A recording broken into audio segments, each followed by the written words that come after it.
Welcome back to State of Decay 2 and the Lion's Share. This is the episode where I'm going to try to complete one of Tressy's missions.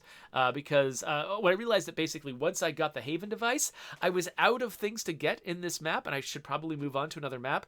But then I remembered Tressy Huerta provides some useful farming gear that actually I'd really like to take with me into future maps. And so I think I've got 2 missions left with her, and one of them has just recently fired. So I'm going to be outfitting this character to go and help her, and I realized I just barely see, what do we have here? This is a producer and a Stormbringer, so I just barely picked up an advanced break and an advanced suppressor from the mysterious wandering trader, and so I figured that I would grab both of those and put them on these guns. So the thing that I'm wondering is, which one gets the suppressor and which one gets the break? I'm thinking that maybe the break goes on the Stormbringer, because it's got the rarer ammo anyway. I'm not going to be opening up with it that much. And when I open up with it, it's mostly to fight, like, big nasty stuff. And so having it, sort of maximize its power is probably a good move. And so that means I'll put the suppressor on the producer. So Aaron Anderson's tribute gun is now quiet, much quieter than it was, and will last longer while being quiet. So let's make sure that we've got enough 9mm for that. I don't have any backup 7.62 for the Stormbringer, but that's okay. I will survive. Other stuff. So I've got too many materials, and so I have been slowly chewing through them to make parts with my CNC mill. I think all my other maintenance stuff is good. Wait, do I need to... Oh, yeah, I could get 8 beds. I don't need 8 beds. What am I talking about? I'm trying to think if there was any other, like, maintenance tasks I want to make sure I've done. I don't think so. I think we're probably good with that. So, great. All right, enough preparation, enough distracting myself. Actually, no, wait, more preparation. Because this character does not have enough heals. Get some heals. They do have some fire, which is useful as a backup, but let me see if I can get them. Which fire do they have? Is this like Wilkerson Stash? It's Wilkerson Stash. That's rare and special. Let's not use Wilkerson Stash right now. Let's just grab some more traditional fire. Okay, now I think I'm good. So let's head over to Tressy. I believe, if I remember right, that this should be the mission where she takes me out to the airplane. I think that's that's the one we're on. So we'll head back that way. Actually, let me get rid of my marker that I don't need on the map.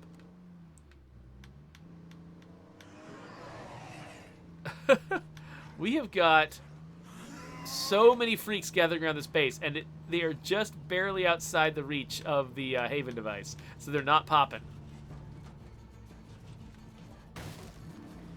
When I come back to base after the Tressy's mission, I should probably try to tempt those zombies inside the Haven device's range, just to get some nice shots of zombie heads exploding.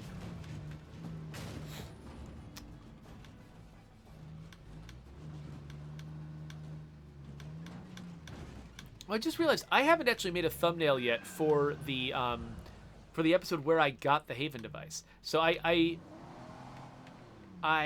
captured an image of my character standing in front of the Haven device, which, is good enough. If, but however, I got an image of a Juggernaut, a Haven device affected Juggernaut chasing me last episode. That might actually make a better thumbnail. So I might actually use that for the thumbnail for my Haven device episode. I feel like I'm going to sneeze, but not quite.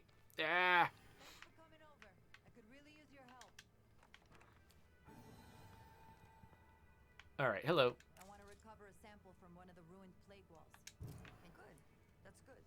All right. I've been studying these old plague walls, and I've got a theory I'd like to test. To the plane!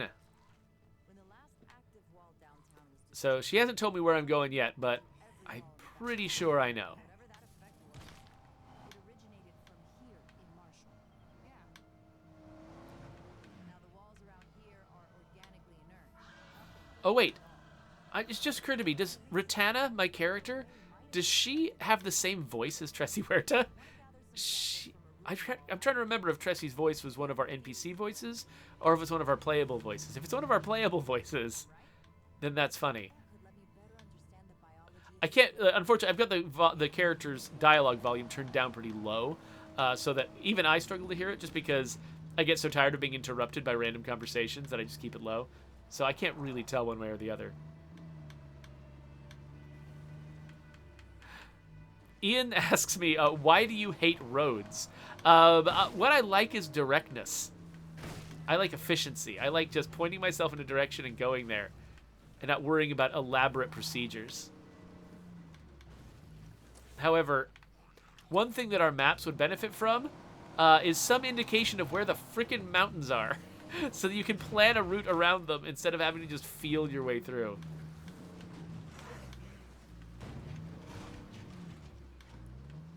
Hey, look, it's Brian Menard.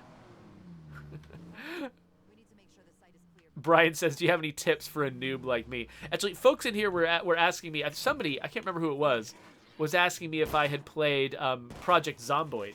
And I said, I tried to play Project Zomboid, and I could tell how interesting it was and why people like it, but man, was it too much for me. And so I just recommended that people should just watch your channel, which should watch Brian Menard, who is...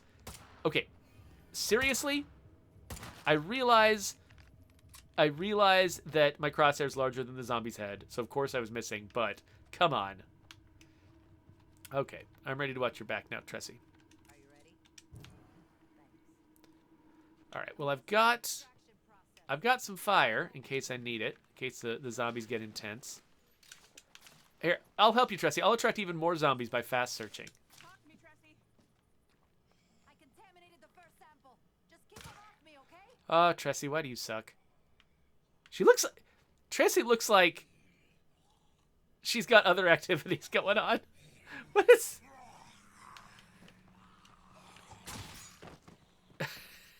Tressy's just taking a break in a bush, you know, like you do when you're out in the wilderness.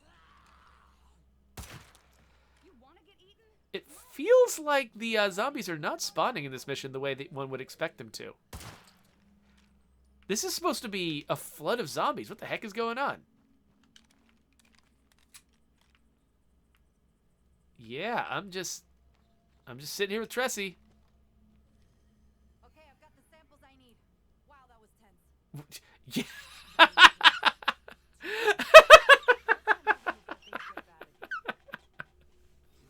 Okay, so I've just established some headcanon that Tressy was collecting her own stool samples. And because, I mean, there were no... She said, wow, that was intense. I mean, there were no zombies. So, clearly she wasn't talking about that. I think she was talking about how intense it was to try to collect that stool sample. So, yeah, Tressy, I know how you feel. Sometimes things can get pretty intense. All right, so actually, I think nobody's around. And who is it? Is this where that trader was? Is this the guy that last episode that I found standing in that shed? I think it is. I think that trader died. What the heck? What happened to him? What happened to, what was his name? Trey? What happened to Trey? That's, oh. So Gior says, that happens a lot. But I can't tell if you're talking about Tressy not having... Tressy, you're going to get in? What are you doing? I'm not sure if you're talking about the issue with Tressy not getting any zombies or the issue with traders dying on their way out. Okay, so Tressy, are you getting in the car with me? What are you doing? Okay, yeah, okay, we're getting in the car now, Tressy. Getting in the car. Okay, there we go. Not sure if this is a way to go or if this is just a solid wall. I think it's a solid wall of rock for at least a while, but eventually going this way will get me back, I think.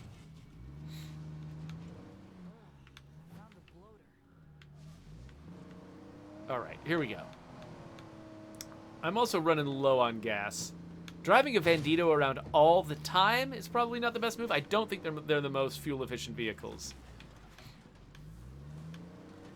like, I should definitely be using it for my scavenging runs and my trading runs and stuff, but when I'm going out with Tressy and I don't really have huge ambitions to gather a bunch of resources, might be smart for me to take a different vehicle.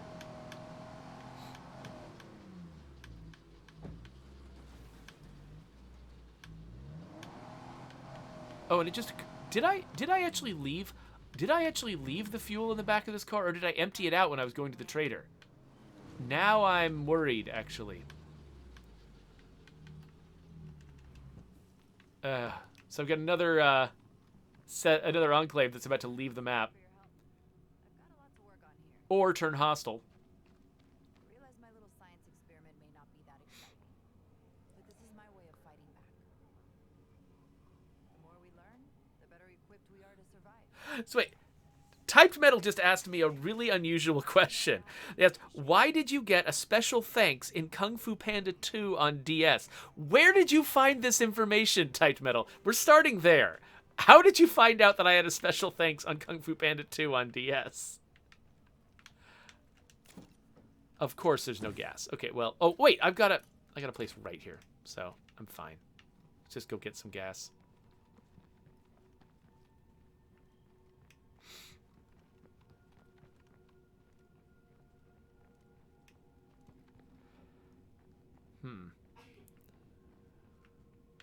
Let me see. What am I... Where was the... Oh, right. You know, one thing that I've been thinking we should probably do is put the icon for an outpost on top, like directly on top of the supply locker. Let me make a note of that, actually. I should probably recommend that, because sometimes it can be really hard to find the supply locker. So, supply locker gets icon. I should also actually take some notes on other things, like Tressy had no zombies is a thing I should probably call out. And maybe Cogs' thing with the... Was it Cogs who called out the icon on the barbecue? That's another thing I should call out. Yeah. So, Type Metal, are you just like... Are you on Moby Games or something? Like looking up my... looking up my resume or whatever on Moby Games, because I gotta say, Moby Games is not a very reliable source of information on my career, because I've actually been credited under two different names. I've been credited as Jeff Card and credited as Jeffrey Card. I actually officially prefer Jeffrey Card. That's what whenever anyone asks me how I would like to be credited on a game, I always tell them Jeffrey Card. But sometimes when people are lazy, they don't ask. And they just put the name that they know me as on the credits, and I end up with Jeff Card. So actually, I think I've got two entries on Moby Games. One for Jeffrey Card and one for Jeff Card.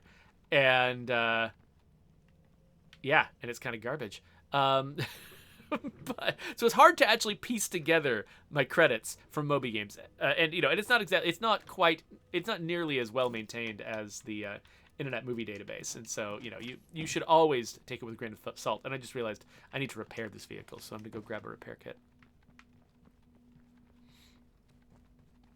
from right here. Let's grab the one garbage repair kit we have just to go through it.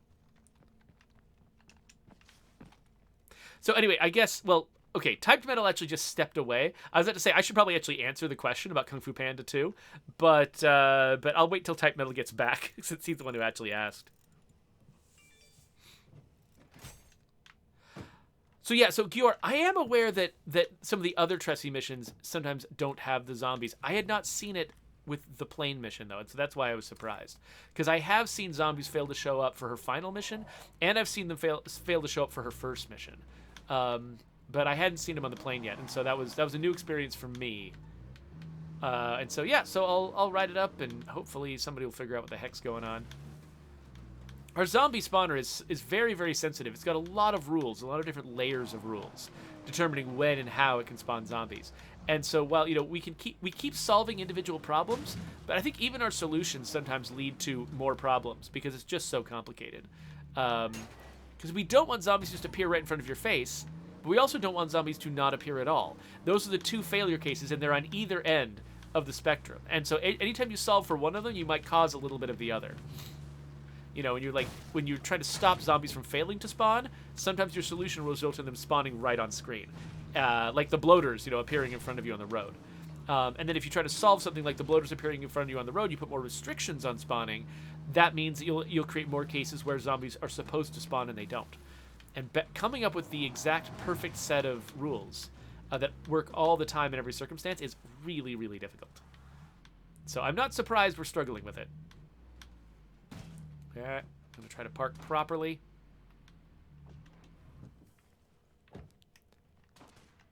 And actually, why am I even here?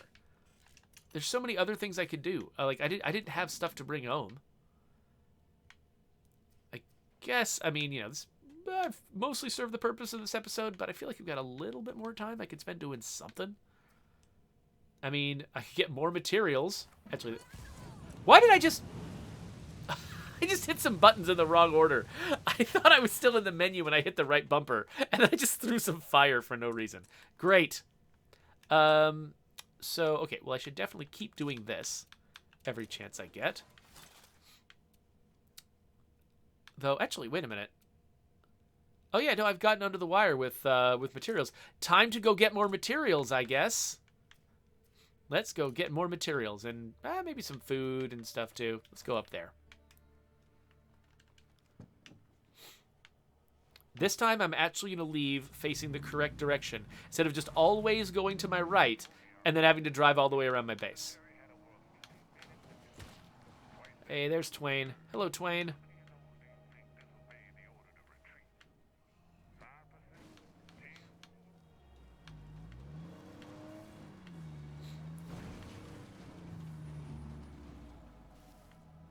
So I'm pretty sure this shed was Isby's original home in Heartland.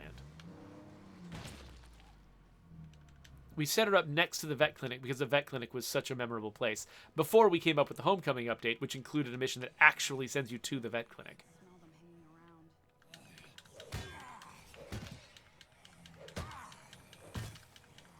Haha, frontliners. Take that.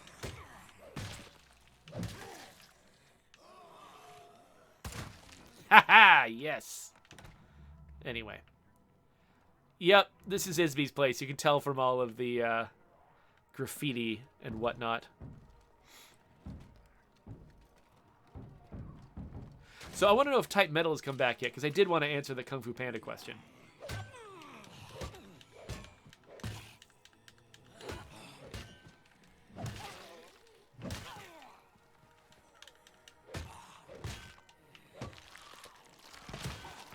I'm trying to remember what Ratana's skill set is.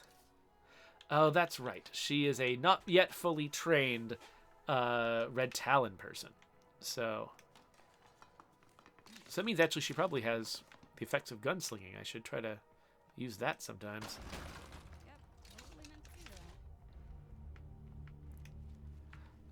Oh, hey, look! There is a van up here. Oh, right. No, wait, I need this van. So I was about to say, I should grab this van and line it up next to my stuff. But no, this van is actually probably one of the earlier places where a van gets parked for that Ray Santos mission, before it starts parking at my base. I think if I got rid of this van, vans would stop appearing at my base. So I need to leave the van there. Oh, right. I guess I should take this rucksack over. I love the way some of these characters express themselves when they attract zombies. Oh, I didn't even need to fire that second bullet. Nicely done.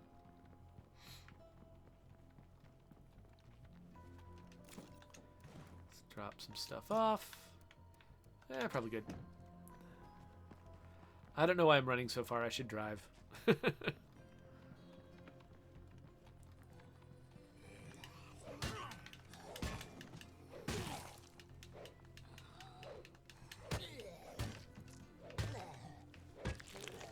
Squish. There we go. And then search this little tiny place. Oh, I got a note. Great. I love notes. I don't actually love notes. I'm dropping the note. Drop it right here where I'll never see it again. Won't have to think about it. It won't sit there and haunt me that I know there's a loose item somewhere in my world. I'm sure everything was going to be fine.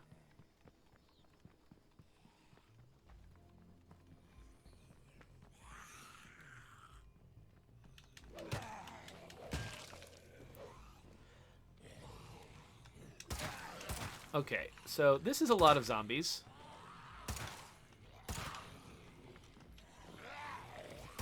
Oops.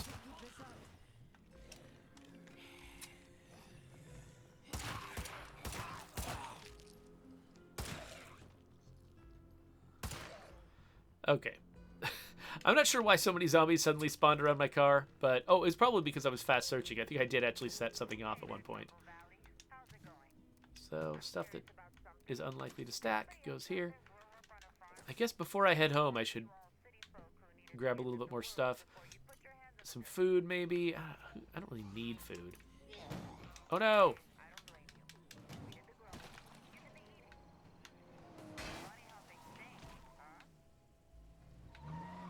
Okay, so we're letting Tressy get through her radio missions so that she can spawn her final mission, and I can get the facility mod from her that I'm looking for.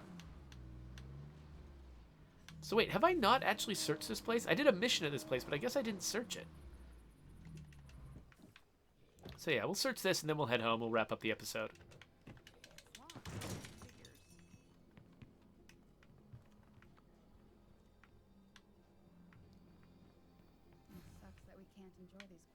Okay, so here's this container. Here's this container. Food! This container is going to be an energy drink. Yep. And this one. We're done here. Stuff. Yay, I got stuff. Hello. So yeah, I've been kind of overusing guns enough that I think she's actually got limited experience with melee, so I should probably stop wasting ammo and let her actually fight some zombies hand to hand.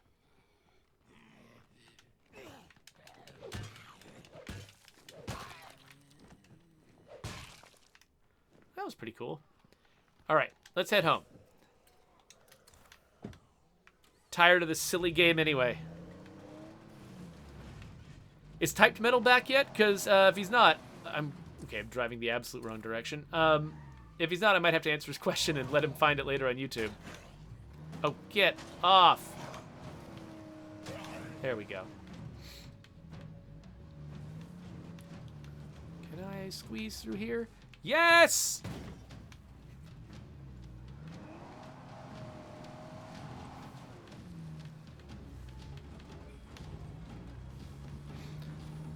Wait, Brian Menard, when you use the phrase DL2, what's DL2? Dying Light 2. Oh, yes. Okay, yeah, I am totally excited about that too. He's pointing out that it comes out on February 4th, which yeah, so I think you can probably expect me to be streaming some Dying Light 2 when it comes out, because I mean, I don't know if there's a game that is more perfectly relevant to my work than Dying Light 2. Haha, Haven device. I thought maybe they'd be able to chase me a little longer, but no, they could not withstand the power of Cleo. But yeah, so anyway, so the entire thing that Brian Menard said was, I'm super excited for February 4th with Dying Light 2 coming out, but I'm even more excited for February 7th, the day you drop some bombs on us. So yeah, so of course, February 7th is when I'm hosting the next stream that I host, the next official State of Decay 2 stream that I host. And yeah, we do have some fun stuff to announce. Nothing enormous, you know, it's not going to like change your life or anything like that, but you know, yeah, we do have some fun new stuff to announce on that date. So people who are into it should definitely tune in on that date. So, okay, I think my character's in good shape, especially now that I've refreshed the UI and her gun is no longer yellow. And, okay, but before we quit, I should let nighttime just progress a little bit in the background so that, so I can spend more time playing in the daylight once I come back. But yeah, I think we're done with State of Decay for right now. I'll switch to playing I don't know, something else until lunchtime. But I should answer Type Metal's question. So Type Metal asked earlier on why I have a special thanks on the DS game for Kung Fu Panda 2. So I started my career working at a company that did work for hire games based on primarily kids movies, and so most of my early resume is kid movie games. And the company that I worked at, Amaze Entertainment, actually they had several divisions that were devoted to what am I saying? To different platforms and stuff like that, and different types of work. And so they deliberately set it up so that companies could go to Amaze Entertainment and have like a one-stop shop for all of the adaptations of their like kids movies that they needed. So if you've got, like, for instance, Kung Fu Panda 2, and you're trying to set up tie-in games to be made for it, you could go to Amaze Entertainment, and they would have teams that were devoted to building the game not only on that generation of consoles, which I think at that era was the Xbox 360, PS3, and the Wii, but also the DS, and for a while, Game Boy Advance and stuff like that were platforms that they supported. Eventually, that market for tie-in games based on kids movies dried up. Occasionally you'll find like a movie property that is clearly obviously valuable enough as a game that people will devote serious money to making a real game out of it. Usually, though, like if you're going to do a tie-in game, you'll either do something like a Fortnite tie-in, where it's not an entire game, it's just some content added to Fortnite.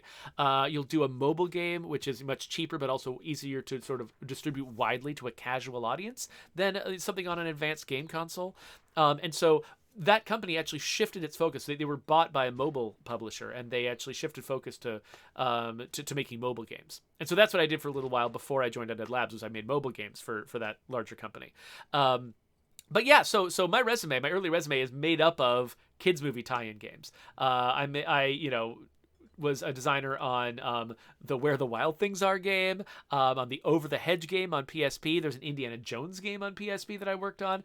I did a Sims adaptation on PSP. I did a Samurai Jack game. I did a Shark Tale game on PC. I'm missing. I did a bunch. I worked on the Aragon game for PSP. There's all kinds of weird things on my resume. But Kung Fu Panda 2 on the Xbox 360, the PS3, and the Wii was probably the worst game I've ever made.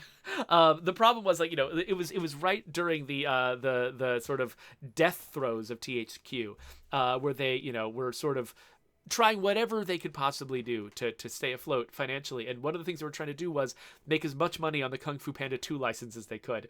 And so they had this idea that, that what they needed to do was support a wide variety of interesting different peripherals. And so we made, with one set of assets, a Kung Fu Panda game on the PS3, a Kung Fu Panda 2, a Kung Fu Panda 2 game on the PS3, a Kung Fu Panda 2 game for the Kinect, and a Kung Fu Panda 2 game that supported the U-Draw tablet on the Wii, which is just like three extremely different things.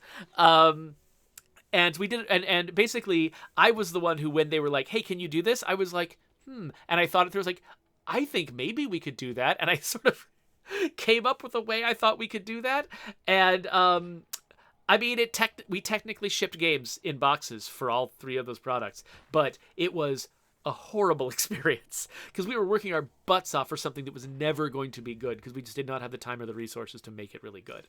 And that was probably the hardest I've ever crunched and the least value I ever got out of crunching.